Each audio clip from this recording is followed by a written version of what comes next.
ଥରେ ଭଗବାନ ଗୌତମ ବୁଦ୍ଧ ନିଜ ଶିଷ୍ୟଙ୍କ ସହିତ ବୁଲୁଥିଲେ। ବୁଲୁ ବୁଲୁ ଗୋଟିଏ ବଡ଼ ଗଛ ତଳେ ସମସ୍ତେ ବିଶ୍ରାମ କରିବା ପାଇଁ ଲାଗିଲେ। ଯେତେବେଳେ ସବୁ ଶିଷ୍ୟ ବସିଗଲେ ଗୌତମ ବୁଦ୍ଧ ବି ବସିଗଲେ।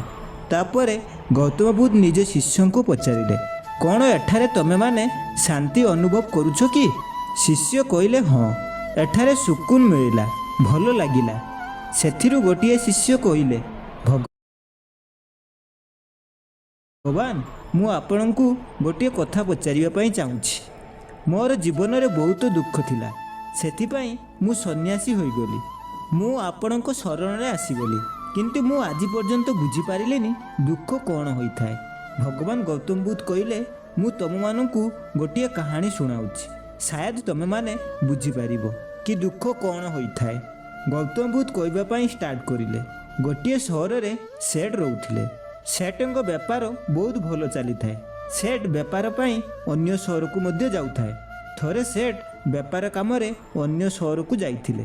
ଯେତେବେଳେ ତାଙ୍କର କାମ ସରିଗଲା, ସେ ମାର୍କେଟରେ ବୁଲିବା ପାଇଁ ଲାଗିଲେ। ସେଠକୁ ଗୋଟିଏ ସଜାବଟି ଜିନିଷ ବହୁତ ପସନ୍ଦ ଆସିଲା। ବହୁତ ଅଧିକ ଦାମ ମଧ୍ୟ ଥିଲା, କିନ୍ତୁ ସେଠ ସେ ଜିନିଷକୁ କିଣିନେଲେ ଆଉ ସେ ଘରକୁ ଆସିଲେ। ସେ ସେଠଙ୍କ ଘରେ ଜଣେ ଚାକର ରହୁଥିଲେ। ସେ ବହୁତ ଦିନ ଧରି ସେଠଙ୍କ ସେବା କରୁଥିଲେ। ବହୁତ ବିଶ୍ୱସ୍ତ ସେବକ ମଧ୍ୟ ଥିଲେ। ଆଉ ସେଠ ସେ ଚାକରକୁ କହିଲେ, ବହୁତ ଦାମୀ ଜିନିଷଟି, ବହୁତ ସାବଧାନରେ ରଖିବ, ଯେମିତି ନ ଭାଙ୍ଗେ।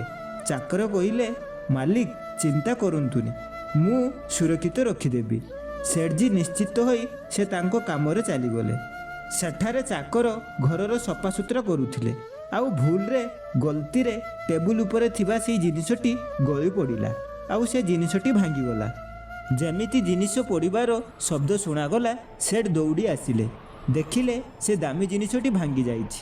ସେଠଙ୍କୁ ବହୁତ ରାଗ ଆସିବା ପାଇଁ ଲାଗିଲା, କିନ୍ତୁ ଚାକର ବହୁତ ବିଶ୍ୱସ୍ତ ଥିଲେ, ତେଣୁ ଚାକରକୁ ରାଗି ପାରୁନଥିଲେ। ସେଠଜୀ ନିଜ ମନ ଭିତରେ ରାଗିବା ପାଇଁ ଲାଗିଲେ। ସେଠଜୀ ଦ୍ୱିପହରରେ ବେମନରେ ଅଳ୍ପ ଖାଦ୍ୟ ଖାଇଲେ। ରାତିରେ ଶୋଇବା ପାଇଁ ଗଲେ। ସେ ସେଠଙ୍କୁ ନିଦ ଆସୁନଥାଏ। ବାସ୍ ଦିମାଗରେ ଗୋଟିଏ କଥା ବାରମ୍ବାର ଆସୁଥାଏ, ଏତେ ଦାମୀ ଜିନିଷ ଆଣିଥିଲି ଆଉ ତାକୁ ଭାଙ୍ଗିଦେଲେ ଚାକର। ରାଗ ଆସୁଥାଏ, କିନ୍ତୁ ଚାକରକୁ ରାଗି ପାରୁନଥିଲେ। ଏତେ ବର୍ଷ ହେଲା ସାଥିରେ କାମ କରୁଛି, ଏତେ ଛୋଟ ଭୁଲ ପାଇଁ କେମିତି ବା ରାଗିପାରିବି? ସେଠଙ୍କୁ ନିଦ ଆସୁନଥାଏ।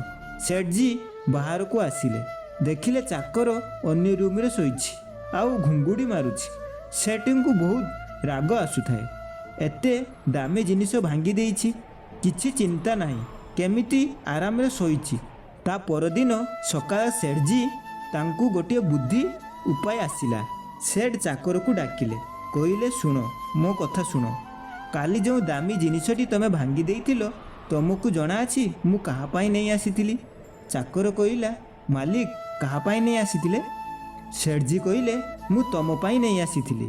ମୁଁ ଚାହୁଁଥିଲି କି ତମକୁ କିଛି ଦାମୀ ଜିନିଷ ଗିଫ୍ଟ ଦେବା ପାଇଁ। ତମକୁ ମୁଁ କେବେ ବି କିଛି ଗିଫ୍ଟ ଦେଇନାହିଁ, ଆଉ ମୋତେ ସେ ଜିନିଷଟି ବହୁତ ପସନ୍ଦ ଆସିଲା। ମୁଁ ତମ ପାଇଁ ନେଇ ଆସିଥିଲି। ତମେ କ'ଣ କରିଲ? ତାକୁ ଭାଙ୍ଗିଦେଲ। ଏଇ କଥା କହି ସେଠଜୀ ଚାଲିଗଲେ।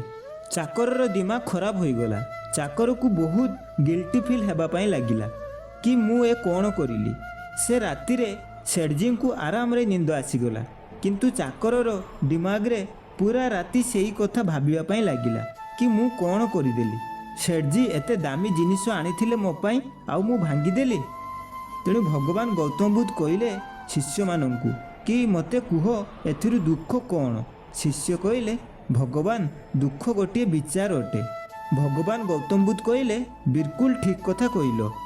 ଦୁଃଖ ଗୋଟିଏ ବିଚାର ଅଟେ, ଯାହା ଆମେ ଆମକୁ ସାଥିରେ ଯୋଡ଼ି ନେଇଥାଉ। ସେଠଜୀ ଯେମିତି ସେ ବିଚାରରୁ ନିଜକୁ ହଟାଇଲେ ଆଉ ଚାକରକୁ ଯୋଡ଼ିଦେଲେ, ସେଠଜୀକୁ ଆରାମରେ ନିଦ ଆସିଲା। ଚାକରକୁ ଯେତେ ପର୍ଯ୍ୟନ୍ତ ଜଣା ନଥିଲା କି ଏହା ତା ପାଇଁ ଆସିଥିଲା, ସେ ଆରାମରେ ଶୋଇଥିଲେ।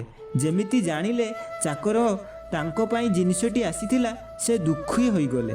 ଯେମିତି ବିଚାରରେ ନିଜକୁ ଯୋଡ଼ିଲେ, ସେ ଦୁଃଖ ଅନୁଭବ କଲେ। ଦୁଃଖ ଗୋଟିଏ ବିଚାର ଅଟେ।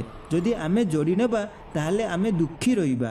ବାସ୍ ଯେତେବେଳେ ଦୁଃଖ ଆସିବ, ଆମେ ମାନିନେବା କି ଏହା କ୍ଷଣିକ ପାଇଁ ଅଟେ, ଏ ସମୟ ବି କଟିଯିବ, ଏହା କେବେ ବି ପରମାନେଣ୍ଟ ନୁହେଁ।